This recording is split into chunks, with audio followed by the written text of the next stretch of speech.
Freeport mengelola lahan tailing ini untuk melakukan kajian dampak terhadap lingkungan serta pemanfaatan lahan untuk pertanian produktif.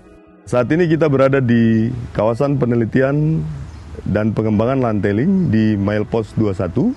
Kawasan ini secara khusus didirikan oleh Freeport untuk mengkaji dan mengembangkan lahan tailing menjadi lahan yang lebih produktif serta mengembalikan fungsi ekologis dari lahan tailing tersebut.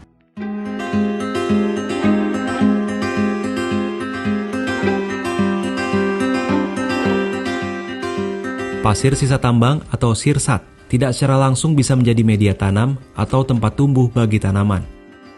Butuh proses 20 hingga 50 tahun untuk menjadi tanah hingga kembali menjadi hutan sekunder atau hutan primer.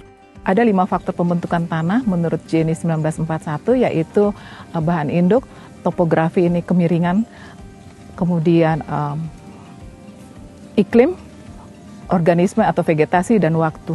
Nah, ketika ada 5 faktor ini, maka proses pembentukan tanah akan lebih cepat. Nah, untuk kasus yang di tailing ini, perkembangan tailingnya menjadi tanah bisa memakan waktu sekitar kurang dari 20 tahun. Itu sudah mulai terbentuk lapisan permukaan yang kita sebut horizon A, hanya lapisan bawahnya masih C. Jadi kalau saya kategorikan ke dalam soil taxonomy, itu dia termasuk anti-soil, tanah yang baru terbentuk. Meski secara alamiah tanaman dapat tumbuh di atas tanah yang berasal dari pasir tailing, intervensi manusia membantu mempercepat proses pembentukan tanah sekaligus mengembalikan fungsi ekologi. Proses ini menarik minat banyak peneliti untuk mengetahui proses pembentukan tanah dan bagaimana ekologi kembali terbentuk. Kita tidak punya data tentang bagaimana suksesi itu berkembang ya. Dari keadaan tanpa vegetasi, kemudian menjadi bervegetasi sampai hutan primer. Kalau di tailing ini kita bisa melihat sampai hutan primer, itu data yang penting yang kita punya untuk sumbangan ilmu pengetahuan. Kita bisa lihat sampai akhirnya dia muncul menjadi hutan primer, pergantian-pergantian spesiesnya itu bagaimana, itu bisa kelihatan dan itu penting untuk ilmiah, untuk data kita. Kami menemukan di tahun 2006 itu ada 503 jenis tumbuhan yang ada di areal tailing. Jadi ada sisa-sisa dari vegetasi yang lama sebelum tertutup tailing itu sudah tumbuh lebih dulu.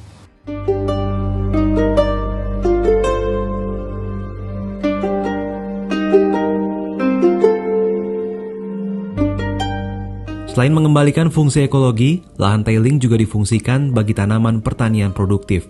Namun, untuk memastikan tanaman aman dari paparan bahan berbahaya, perlu melalui proses penelitian terlebih dahulu.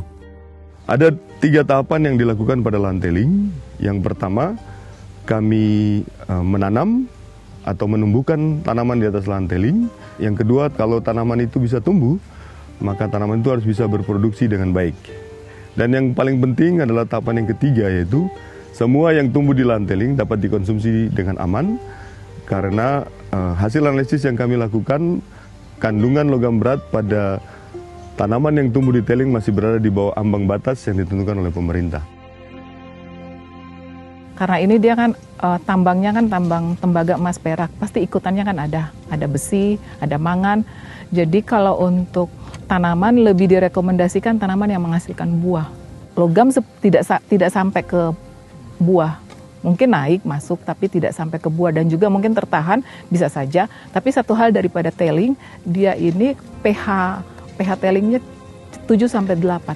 Umumnya biasa di atas 7-8 itu basah, membuat logam dalam kondisi tidak tersedia. Karena logam umumnya tersedia pada kondisi pH masam.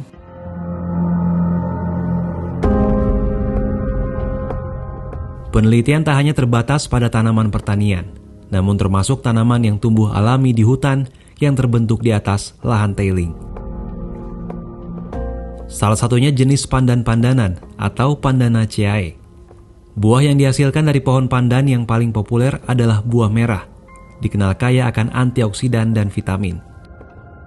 Pohon ini juga bisa diolah menjadi produk makanan olahan dan sebagai sumber bahan baku bioenergi.